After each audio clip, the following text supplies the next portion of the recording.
Are y'all up? Are y'all up?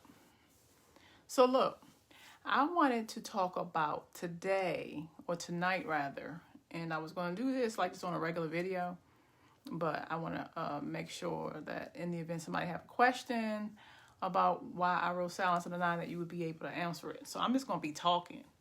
Why did I write Silence of the Nine? Okay, first of all, Silence of the Nine was the one book in my life that terrorized me. Meaning that as I was writing the book Silence of the Nine, I remember having like crazy thought voices. Like I'd been focusing on that book so hard that it was like voices. Like it was just, it scared me so bad that I remember telling Sharice, like, I don't even know if I'm gonna be able to write after this. And I'm not even talking about the concepts. It just, that book was the one book that was forcing to be told.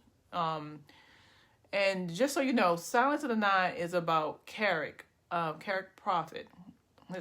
He actually had an African name before, but he ended up changing his name to Prophet. And what happened was he was living in Africa with his girlfriend, and he was involved in baby smuggling and things like that. Jay Denise, he was very crazy.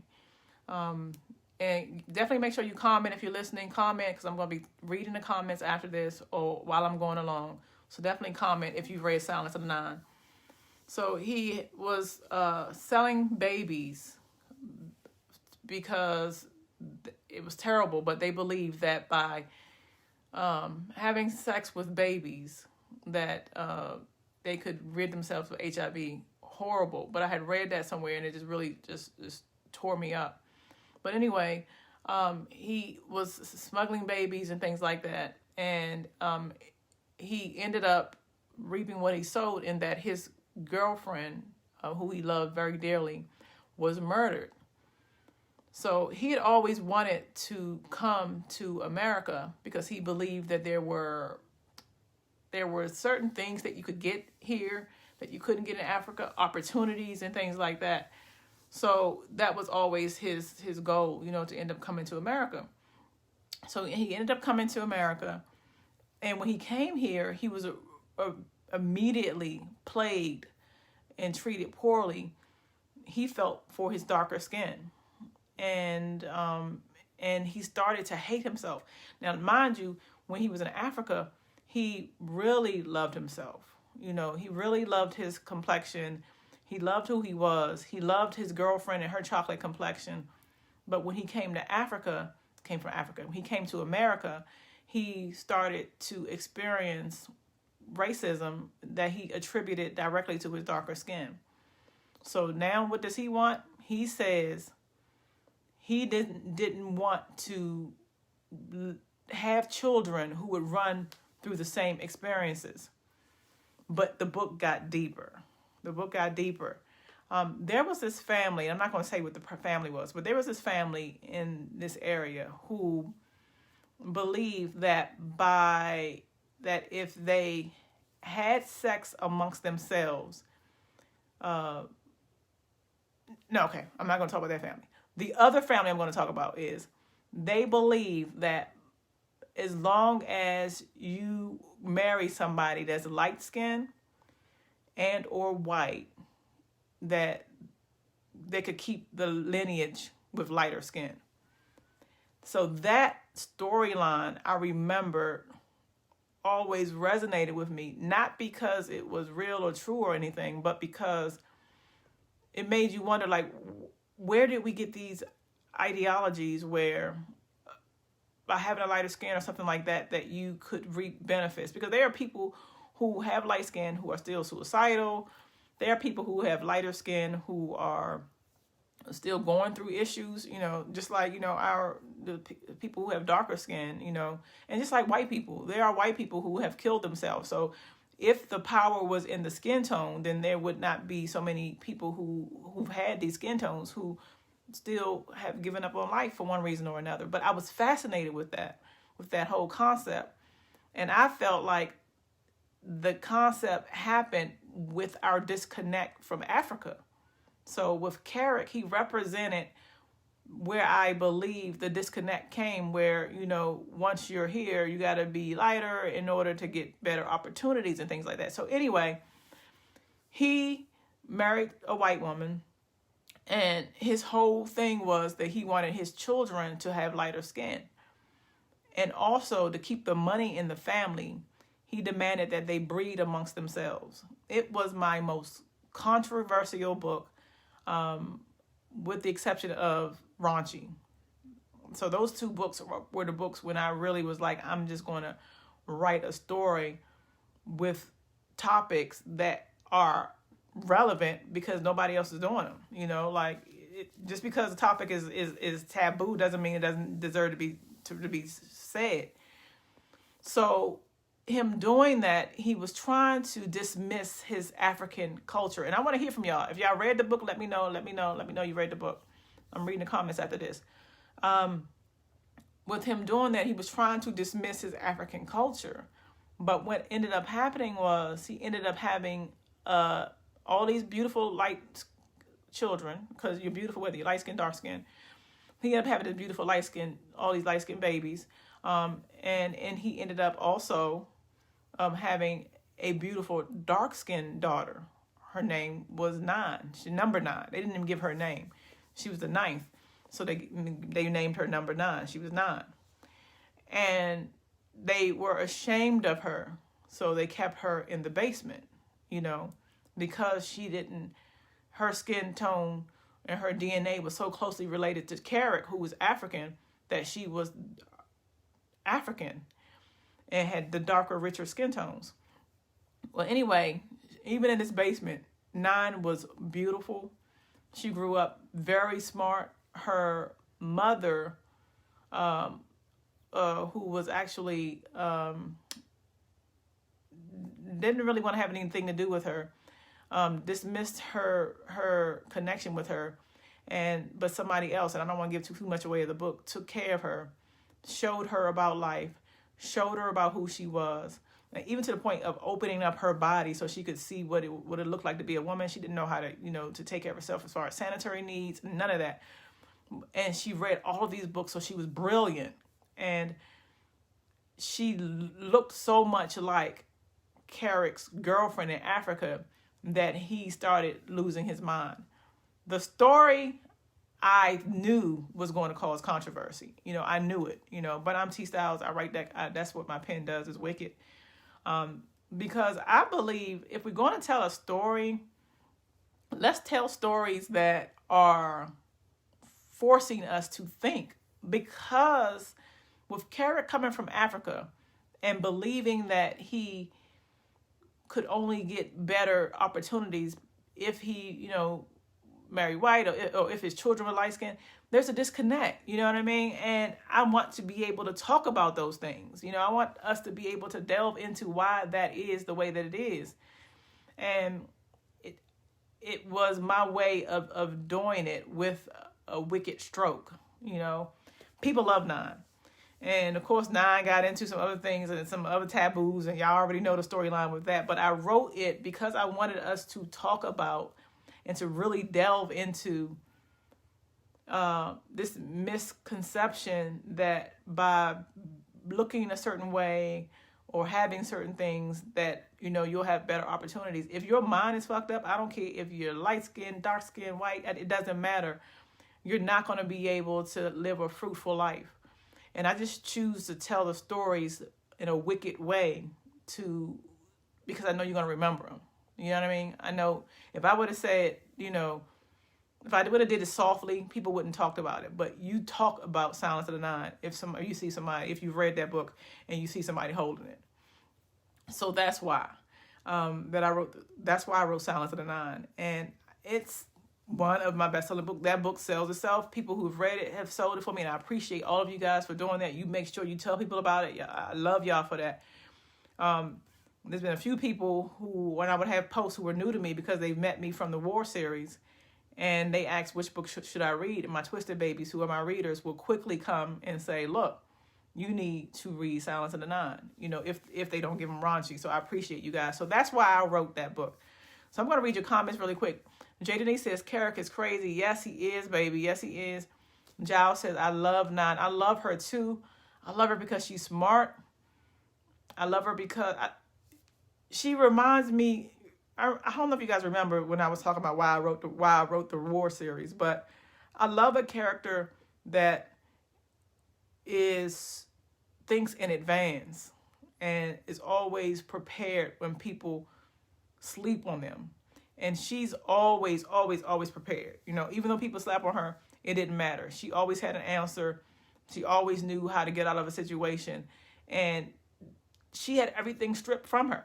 You know, she didn't have no nice clothes. She literally lived in the bottom of the house and would crawl through the walls. She didn't have any of that, but you couldn't take away her mind because she was so smart. And that's what I'm talking about. None of the other things mattered. Let me leave because I'm not finished. Oh, J. Denise, you better leave out of here, baby. Kamika said, 9 had me like, dang, can't believe T's mind is like this, a whole journey. Yes. And I choose to be bold when I tell my stories. You know, otherwise, if y'all wanted to read a story about the person next door, then you could do that. You know, my readers come to me when they want to mind fuck, and I gladly give it to them. You know, that's what I like to do as a writer. They don't come to me for anything but a mind trip. And that's what I like. And you know that's what you're getting when you read a T. Styles book. But the sale though, oh, Carrick's granddaughter. Yes. Yes, yes, yes. Hey Adrena. She said, hey Mama T, I love 9. She's a vibe and a book bae. Yes, she is like one of my favorite characters. If I had to rank them, and I am going to rank them, I'm going to rank my own books. Sharice, if you're watching this, can you text me that so I can remember to do it? Because somebody asked me to do that before, and it's hard as far as my favorite characters, but I believe 9 is in the top 5. If I had certain characters that I would love to see in a book, it would be 9, Banks, probably Ivana. 9, Banks, Ivana.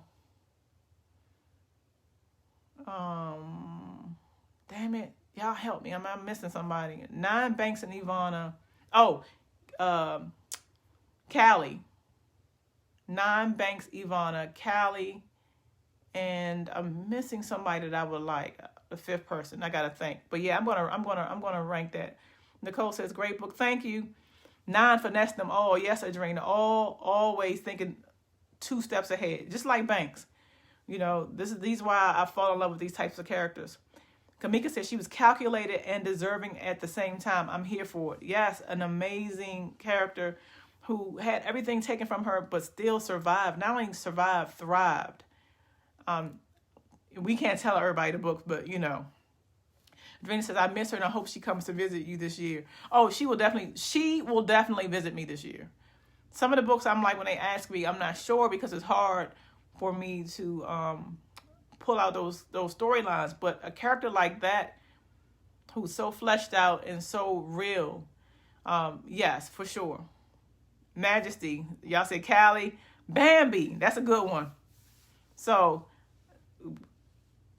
Ivana, Callie, 9, Banks, and Bambi. Yes. Yes. I knew somebody was going to say Goon. Angela, I knew you was going to say Goon. But that's why I wrote the Silence of the 9. I just really wanted to say or show, like, Carrick had no problem being proud of his heritage when he was in Africa.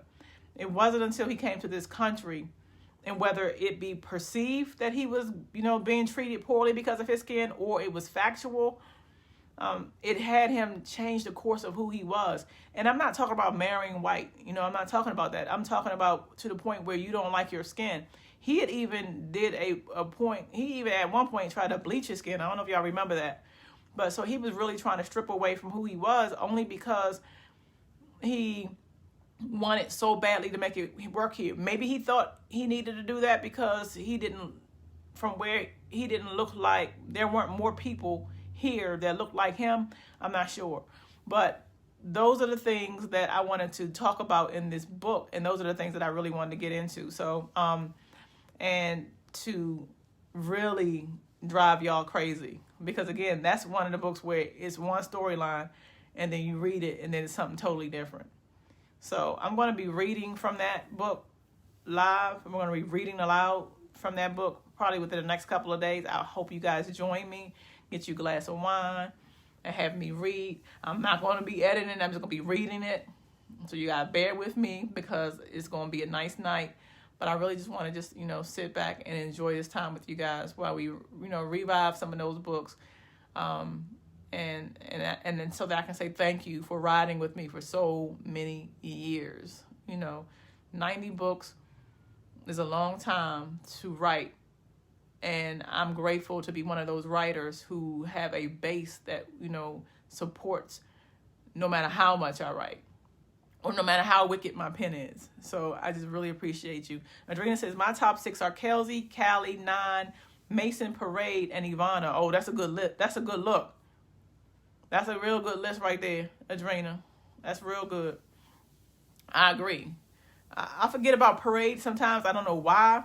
Maybe because she was early, T-Styles. But yeah, she was definitely one. And Miss Wayne. If y'all haven't read Miss Wayne or gotten to know Miss Wayne, you're doing yourself a disservice. You're talking about a really good friend, a really good ride or die, just an excellent character who always took care of people before himself. I just love me some Miss Wayne. Kamika said, until the wheels fall off. Oh, loyalty all day long. Thank you. Thank you. You're going to have to lose me to get rid of me. Thanks, Adrena. And I ain't going to stop writing. My brother Kawan said something the other day. And the way he said it, I felt him. He said, I would die if I couldn't write. Like, if something happened to me and they said, Toy, you can't write, I would die. Like, I would not, it's not, certain things are up for negotiation. Not being able to write for me is not one of them. I have to write. The only thing that I want to do now is make sure that I take these stories that I've written and then put them on a big screen. Don't you guys want to see shit lists on a big screen? Don't you want to see shit? Will they dare give us Silence of the Nine on the screen? If not, we'll fund it ourselves. Don't you want to see these movies on the big screen, these books on the big screen? So that's why you got to support, guys, because I am pushing hard to turn my career around a little bit so that I can get the books that you guys love and get them seen on the screen. So make sure you're following me on YouTube because those kind of things all matter. When you like this, when you subscribe, when you tell other people to subscribe, when you look at the ads that they show, those are the things that all help because that is my focus. I want to take all of these books that we love and then show them that there's a base. We want something different. We don't want the same things all the time on screen. We want something different. So that's what I'm moving towards now, guys. Now I need my Twisted Babies behind me so that we can make this happen. I never asked for help, but I'm asking for help now. My focus is to get to Hollywood so that I can turn these stories, starting with Shit List, into movies, into movies. Love Miss Wayne. Yes, Sharice, I love Miss Wayne too. Miss Wayne is the bestest friend. Giles says, mine are Yvette and Bambi and Jaden. You like Jaden? Oh, and Snow. Why did I forget Snow? Snow from Prison Throne. That book, I loved writing that book. People, please, everybody tell people about that book. Prison Throne, to me, is a really good book. I gave you a love story, but I gave you a love story based on what I know love stories as. They can be complex, well, back then rather, based on, what I knew love stories as. But there's no book that resonated with me emotionally in terms of a couple more than the characters in the book Prison Throne. I cannot believe you remember that, Giles. Hell yeah, and I see the shit list on the big screen. Man, I can see the opening. I can see it, y'all. Like, we're going to get there. We're going to get there. We're going to all remember this live when T was saying, damn, we did that. That's my goal, and that's what we're moving towards. Marcella says, I love all your books. I have been a fan since day one, and I appreciate your loyalty. Appreciate it. Like, if I could just, I have no words, there are so many writers right now who are trying to get one set of eyes on their books. So to have books where I've had eyes on them for over 90 is truly a blessing. So thank you, thank you, thank you. I cannot believe you love Jaden, Giles. We have to talk about that. That's amazing. Adrena, Prison Throne is slept on, and I can't wait to do the why I wrote Prison Throne, because we need to get that book into people's attention. That is a good book. And I don't know why people don't know about it. Maybe I ain't pump it enough, but we definitely need to get that book into attention, because that is a good book. Kamika said yes on everything. Let me see. Yes on everything. I'm there, but the psychological trip is worth it. Thank you, thank you, thank you, thank you. Giles, maybe she is misunderstood. I'm probably the biggest one that's misunderstanding her, because you're trying to tell me how much you like her, and I'm like, you like Jaden? But that's just me. I don't know what it was about that character. I think I put her into the storyline with the sole purpose of being a villain. I generally like villains, but there was something about her that I didn't get at first, which is terrible. You're not supposed to do that. But yeah, Prison Throne is the book. Like, if you haven't read that, you definitely need to read Prison Throne. And I'm going to be talking about that book more, running around with it more, because it really is, you talking about a love story that starts from the beginning based on how I knew them. I just love it. So, all right, guys, I love you tonight. Thank you for spending time with me while I talk about why I wrote Silence of the Nine. Please make sure you subscribe to my YouTube channel, because I'm going to be going behind the scenes with a lot of things, including my making of a new web series for this year and so many other things. I love you guys, and please, please, please have a good night. Talk to you soon. Bye.